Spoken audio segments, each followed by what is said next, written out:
사랑하는 청년 여러분 반갑습니다. 오늘 6월의 마지막 주일이 되겠습니다. 창세기 21장의 말씀을 가지고 불가능을 돌파하는 믿음, 불가능을 돌파하는 믿음이라는 제목으로 하나님의 말씀을 전하겠습니다. 여러분 아까 읽으신 그 창세기 21장의 내용은 여러분이 읽은 대로 아브라함이 100세에 아들 이삭을 낳는 이야기가 되겠습니다. 여러분 성경이라고 하는 것은 인생의 매뉴얼입니다. 여러분 가전제품 매뉴얼을 언제 보죠? 처음에 설치하고 나서도 사실은 AS 기사님한테 대충 듣고서는 매뉴얼 한 곳에 보관하든지 어디 있는지도 모르다가 가전제품 망가지면 그제서야 매뉴얼을 들춰보게 되죠. 고쳐야 될 때, 망가진 상태에서 회복이 필요할 때 매뉴얼이 필요하듯이 우리 인생이 망가지고 우리 인생이 어려워졌을 때 우리의 진정한 매뉴얼인 성경을 들춰보는 은혜가 오늘 여러분께도 있기를 바라면서 창세기 21장의 말씀으로 본격적으로 들어가겠습니다. 100살의 아들을 낳은 이 아브라함의 이야기인데요. 오늘 본문의 말씀을 보면 1절과 2절에 반복적으로 단어가 나와요. 여호와께서 말씀하신 대로, 여호와께서 말씀하신 대로. 2절에 사라가 임신하고 하나님이 말씀하신 시기가 되어 노년의 아브라함에게 아들을 낳았다라고 돼 있죠. 말씀하신 대로 말씀하신 시기에 결국 우리 인생에서 아주 중요한 첫 번째 메시지, 오늘 설교의 제목과도 같아요. 불가능을 돌파하는 믿음이 필요한데 이 불가능을 돌파하기 위해서는 말씀을 따라 사는 것이 가장 중요합니다. 말씀 따라 살기. 이것이 불가능 돌파의 힘입니다. 아주 중요한 의미가 되겠죠. 말씀하신 대로 이루어지고 말씀하신 시기에 되었다고 하는 분명한 것. 그래서 인생은 열심히만 산다고 되는 것이 아니에요. 매뉴얼대로 살아야 돼요. 뭐의 매뉴얼이? 바로 이 말씀입니다. 이게 인생 매뉴얼이에요. 인생 매뉴얼대로 사는 것. 그게 불가능을 돌파할 수 있다라고 하는 분명한 사실을 우리가 기억해야 됩니다. 5절에도 보면 이렇게 되어 있죠. 아브라함이 그의 아들 이삭이 그에게 태어날 때에 100세라. 100살의 아들이 태어났다는 거, 이 불가능한 상황은 없다는 뜻입니다.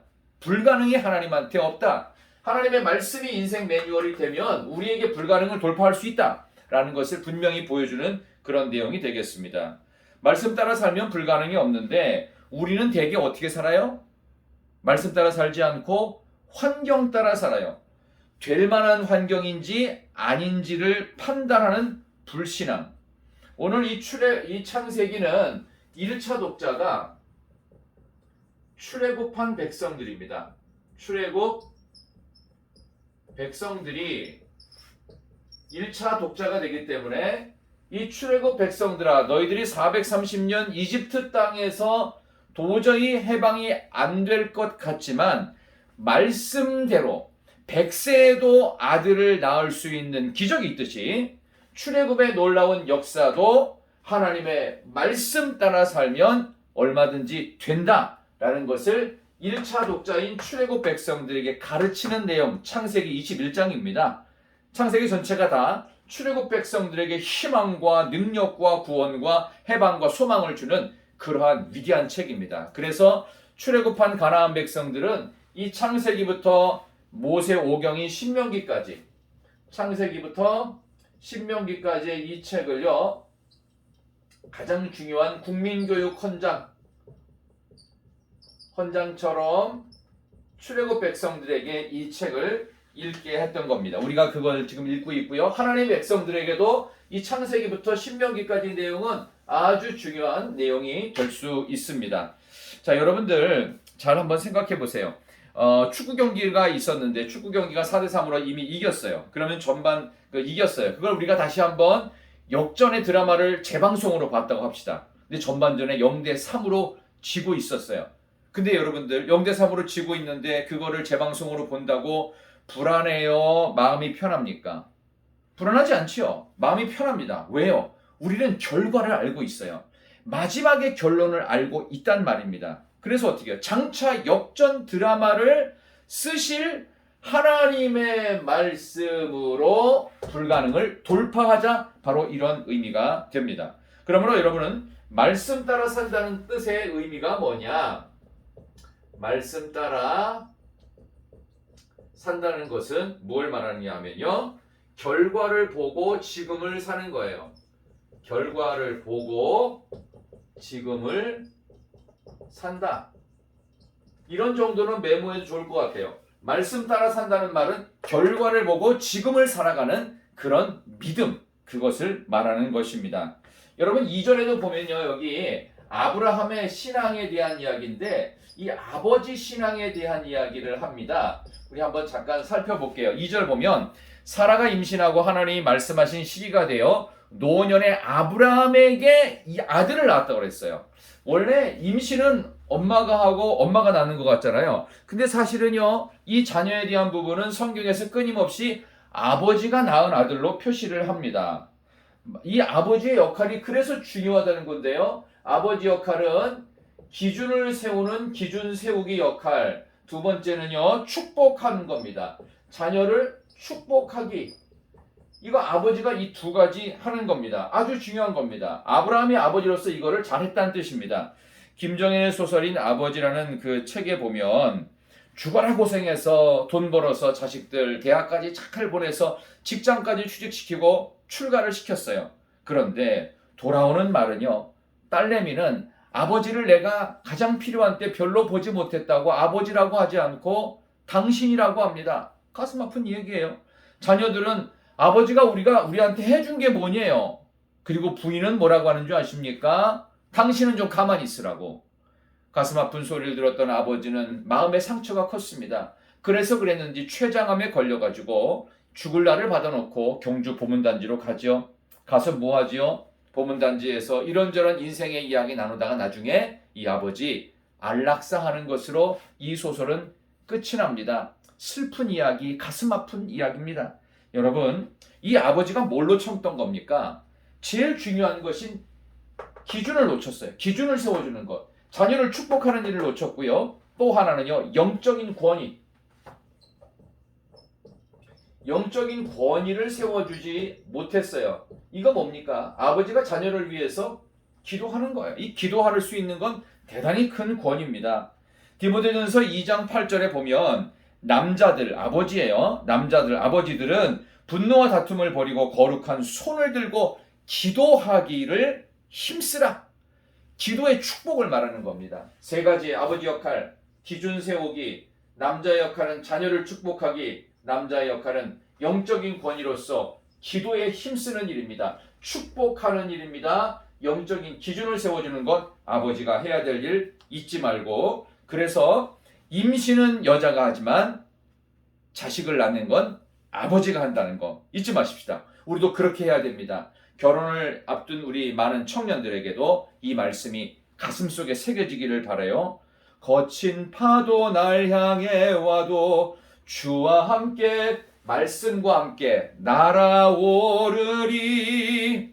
하나님께서 거친 파도 가운데 여러분들을 날아오게 해주실 줄 믿습니다. 자, 그 다음에 이 말씀 따라 살면 이 아버지로서의 신앙도 길러지고 6절과 7절에 보면요, 이 말씀을 통해 우리 가운데 진정한 웃음, 비웃음 말고 진정한 미소와 웃음, 기쁨이 만들어진다라고 성경은 가르치고 있습니다. 6절 7절 보면 사라가 이르되 하나님이 나를 웃게 하시니 듣는 자가 다 나와 함께 웃으리로다. 또 이르되 사라가 자식들을 젖먹이겠다고 누가 아브라함에게 말하였으리오마는 아브라함의 노경에 내가 아들을 낳았도다 하니라. 하나님이 나를 웃게 하신대요. 그러면 듣는 자가 다 나와 함께 웃는데요.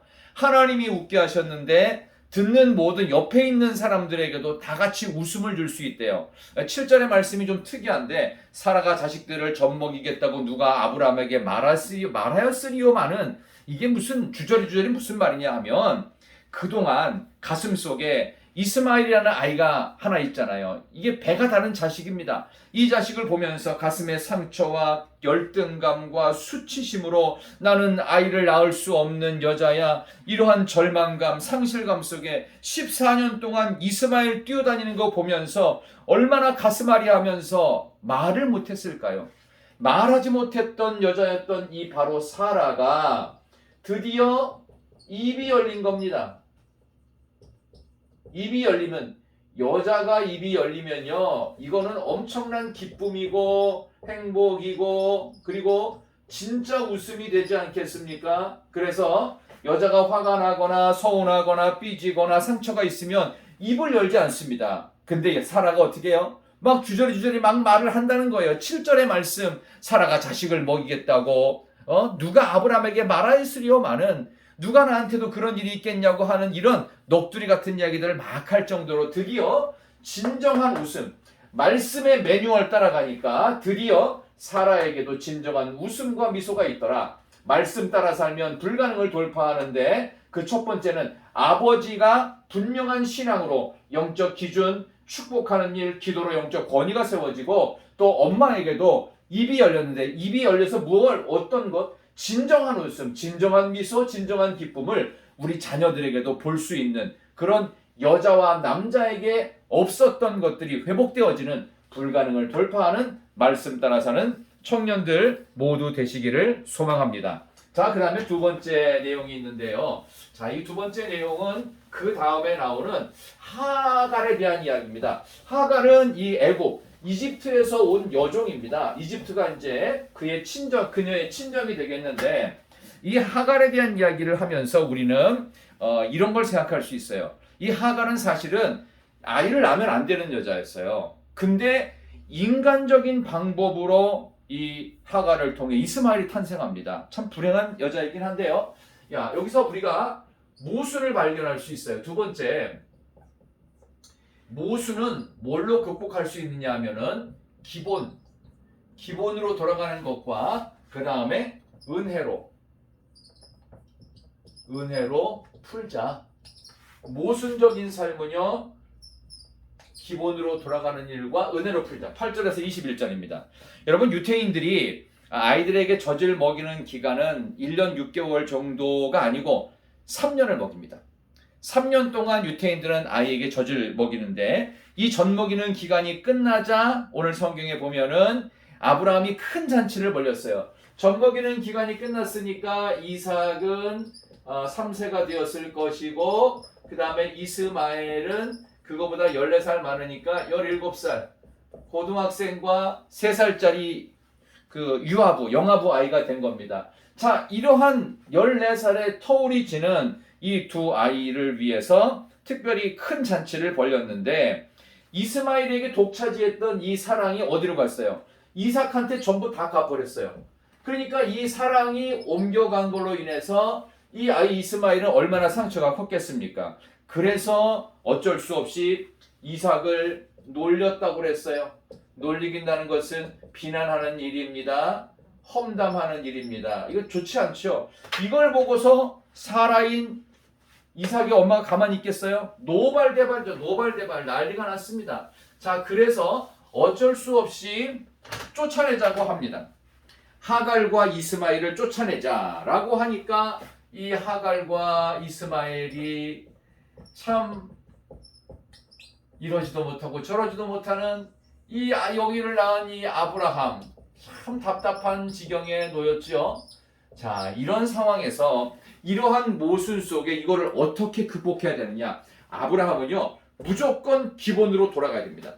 성도가 갖고 있는 이 모순, 영어로 딜레마, 모순이라는 뜻이죠. 자, 이런 인생의 딜레마들이 있을 수 있습니다. 예배냐, 직장이냐? 여러분, 뭘 선택하시겠어요? 부부간에도 딜레마가 있죠. 신앙이 먼저냐, 배우자가 먼저냐? 또 시부모님과도 갈등 속에서 어머니가 먼저냐, 아내가 먼저냐? 여기서 아브라함은 이런 딜레마 속에서 결국 부인이었던 사라와 이삭을 선택합니다. 이게 기본이에요. 기본으로 돌아가는 일이었습니다. 자, 그 다음에 두 번째 뭐 해야 됩니까? 여기 나오는 것처럼 은혜를 베풀어야 되죠. 자, 은혜를 누구한테 베풀어요? 여기 있는 하갈과 이스마엘에게 은혜를 베푸는 게 은혜 베풀기. 이것이 진행되어집니다. 그래서 결국은 물 한 푸대하고 그 다음에 필요한 것들을 떡을 조금 싸서 보내요. 근데 그거 갖고서 광야에서 못 살지요. 결국 뭐예요? 최소한의 양식을 보내서 광야로 보내니까 이제 너희들이 어떻게 해요? 하나님의 은혜를 구하고 여기에서 하갈과 이스마엘이 하나님의 은혜만을 구하고 광야에서 버텨라. 광야에서 하나님 은혜 갈망해라. 이렇게 해서 여기를 추방합니다. 이 방식은 맞았어요. 결국 하갈 이야기 하면 하갈이 애굽 여인으로서 너무나 절박한 상황이 되고 마실 물도 이 광야에서 없어지다 보니까 이 이스마엘 아이가 견디지를 못하는 거예요. 그러니까 잠깐 좀 멀리 떨어진 곳에서 혼자서 대성통곡을 하고 옵니다. 그때 하나님께 나타나셔서 내가 너와 내 아이의 눈물을 보았다. 그러면서 어떡하지요? 하나님께서 걱정하지 마라. 이 아이가 큰 민족을 이룰 것이다. 큰 민족을 이룬다고 하는 하나님의 은혜로 인한 축복의 메시지가 주어집니다. 바로 이 큰 민족을 이룬다라고 하는 이 말 속에서 다시 한번 하나님의 은혜를 경험하게 되는 겁니다. 원래 여러분 하갈이요, 창세기 16장에서 오늘 창세기 21장이죠. 여기서요 도망갑니다. 도망쳐요. 두 번째 오늘 21장은 추방됩니다. 자, 도망을 이미 쳤을 때 하나님의 은혜로 어떻게 해요? 다시 내가 지금 이스마엘이 그 하갈 네가 도망가기 전에 어떻게 했느냐? 여기 했던 이 사라라고 하는 이 정실 부인을 내가 멸시했지. 네가 먼저 멸시했으니까 원래 부인이었던 사라가 학대를 받았지. 그래서 너 추방되었지. 그치? 근데 이거 도망간 거잖아. 그치? 정확히 말하면 도망간 거지. 그러니까 하나님이 돌아가라 해가지고 여기서도 하나님의 은혜로 도망가서 돌아왔지만 잘 삽니다. 무려 17년을 잘 살아요. 그랬으면 두 번째는 추방됐을 때 뭘 기억해야 돼요? 하나님의 은혜를 기억해야 되는데 이 하갈이 하나님의 은혜를 기억하지를 못합니다. 그래서 어떻게 하느냐? 결국은 마지막의 선택이 큰 민족을 이룬다는 하나님의 은혜로 얻은 이 축복을 끝까지 가져가지를 못하고 아들 이스마엘을요 애굽 여인 결혼을 시켜버립니다. 가장 어리석은 선택을 합니다. 결국 이스마엘은 뭐예요? 육적인 축복은 활 쏘는 자로서 바란 광야에서 육적인 축복을 이스마엘이 많이 받아요. 굉장히 건강하고 번성합니다. 그러나 영적인 축복에서 완전히 멀어집니다. 이삭은요, 육적인 축복은 잘 모르겠습니다만은 분명 영적 축복이 이삭에게는 있었어요. 그것과 비교해서 이스마엘은 육적 축복이 있었지만 애굽 여인과 결혼하는 하나님의 은혜로부터 최대한 멀리 떨어져 버리는 그런 것으로 실제로 어머니였던 하갈의 믿음 없는 모습, 은혜 없는 모습으로 이 모순이 기본기로 돌아가고 그 다음에 은혜로 다시 풀어져야 되는데 여기는 은혜로 가지를 못해요. 그러니까 여기 나오는 이스마엘의 인생은 어떤 인생이 돼요? 모순 덩어리 인생이 됩니다. 은혜로 시작했다가 불신앙으로 끝나는 그런 모습이라고 볼 수 있습니다. 여러분, 입시를 치르는 또 준비하는 학생들도 있을 줄 아는데 좋은 대학을 내가 간 뒤에 신앙을 붙들겠다. 이게 하나님으로부터 멀어지는 선택이라는 겁니다. 어리석은 선택입니다. 여러분 이사를 간다고 해봅시다. 그러면 땅값 오르는 대로 갈 거예요? 신앙이 오르는 대로 갈 거예요? 딜레마지요? 모순이지요? 그렇죠? 모순이지요? 여러분 은혜를 붙들어야 돼요. 하나님께 돌아가는 기본을 선택해야 됩니다. 그래야 인생에 모순이 없어요. 이스마엘이 잘 됐어요. 그러나 인생에는 하나님의 은혜도 없고요. 하나님 앞에 돌아가는 일도 없어요. 그냥 모순 덩어리 인생이 돼요. 자기보다 조금이라도 강력한 대적이 나타났을 때 이스마엘의 육적인 축복은 한순간에 달아난다는 것 잊지 마셔야 됩니다. 여러분과 제가 오늘 또 마지막으로 살펴볼 세 번째 메시지로 들어간다고 하면, 여러분 세 번째 메시지는 뭐냐 하면요, 하나님을 드러내는 성도의 삶에 대한 이야기입니다. 하나님을 드러낸다. 이게 간단한 것 같지만 또 얼마든지 할 수 있을 것 같지만 그렇게 쉽지 않다는 거 여러분 아시죠? 자, 하나님을 드러내는 일입니다. 자, 세 번째, 하나님을 드러내고 내며 살라. 이거는 이제 블레셋이라고 하는 나라의 아비멜렉 왕과 화친 조약을 맺었던 이야기입니다. 22절에서 33절까지 나오는 내용인데요. 여기 보니까 아비멜렉이라고 하는 블레셋의 왕과 비골이라고 하는 군대 장관이 지금 아브라함에게 와요. 그래서 화친 조약 맺자, 이 얘기거든요. 자, 화친 조약을 맺자는 이런 이야기를 하려고 옵니다. 근데 두 가지 이유가 있었어요. 첫 번째는 뭐냐 하면은 오늘 본문 22절에 보겠습니다.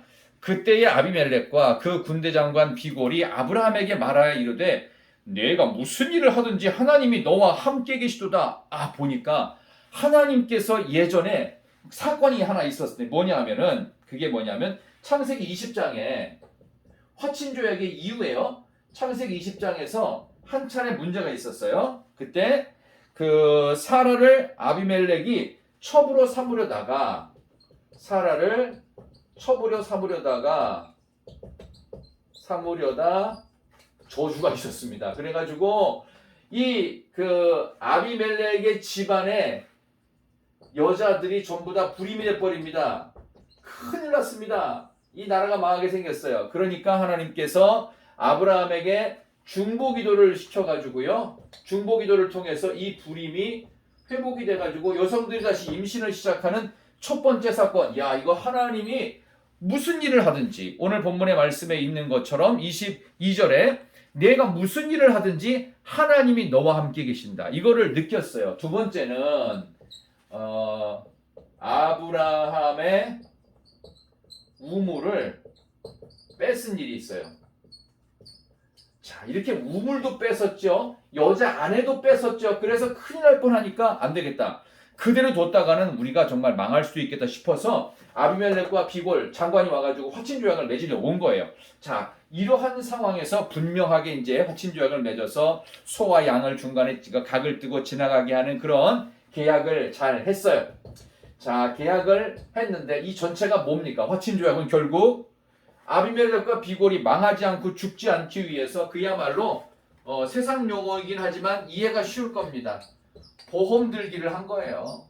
우리랑 이렇게 화친 조약 맺었으니 좀 봐줄 수 있지 않느냐, 옵션 다 포함했지 않았느냐, 뭐 이런 거예요. 자, 이때 아브라함의 한 가지 그 대가를 치름이 있었어요. 이게 뭐냐 하면은 암양 7마리를 줍니다. 누구한테 주냐고요? 이 암양 7마리를요, 여기 있는 아비멜렉한테 일부러 암양 7마리를 계약의 확인으로 줍니다. 그래서 돈 거래가 있어요. 그래서 이 계약을 할 때 그들이 갖고 온 건 양하고 소밖에 없었지만 암양 7마리를 일부러 의미 있게 줍니다. 대가를 치러서 절대로 이런 부분에 있어서 문제가 없도록 계약을 완전하게 해버린 겁니다.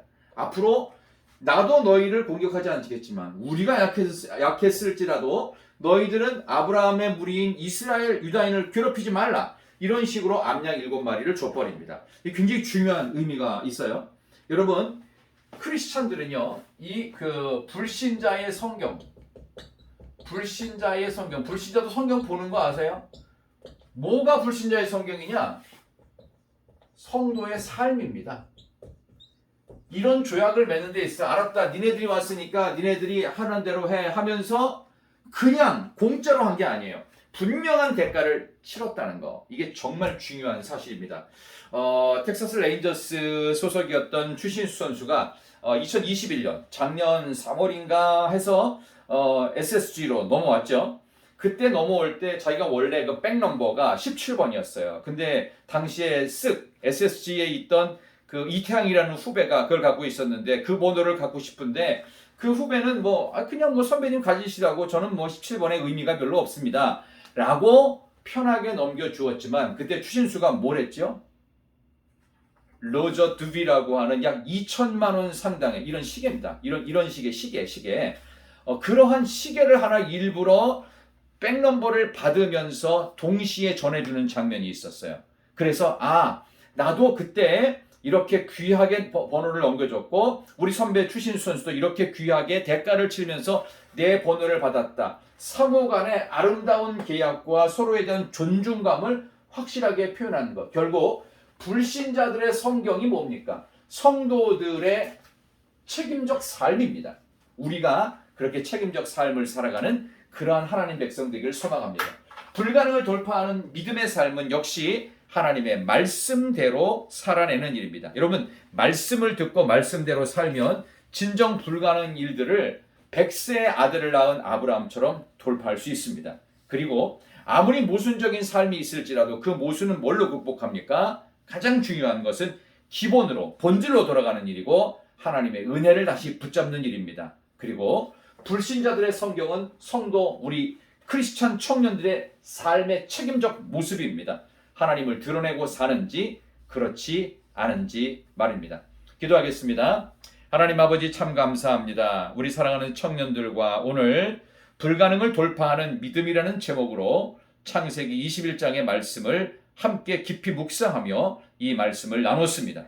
이 말씀대로 우리 사랑하는 청년들이 이번 한 주간의 삶을 살 때 불가능해 보이는 삶, 모순적인 삶 속에서 하나님의 말씀을 기준 삼아서 그리고 말씀해 주시는 본질로 기본으로 돌아가고 하나님의 은혜와 가장 가까이 있을 수 있는 선택으로 모순의 삶에서 회복의 삶이요 희망의 삶이 되게 하시며 특별히 우리 불신자들이 우리를 바라볼 때 예수 믿는 청년들을 바라볼 때 청년들의 책임적이고 아름다운 믿음의 삶이 그들에게는 불신자들에게는 성경임을 기억하면서 오늘도 믿음의 대가를 치러가고 우리에게 맡겨주신 귀한 사명 잘 감당하는 그러한 일주일을 살게 해주셨다가 또 다음 주일에 다시 만날 수 있기를 하나님 인도해 주옵소서. 우리 사랑하는 청년들에게 불가능을 돌파할 믿음 주시기를 예수님의 이름으로 기도드리옵나이다. 아멘. 사랑합니다. 축복합니다.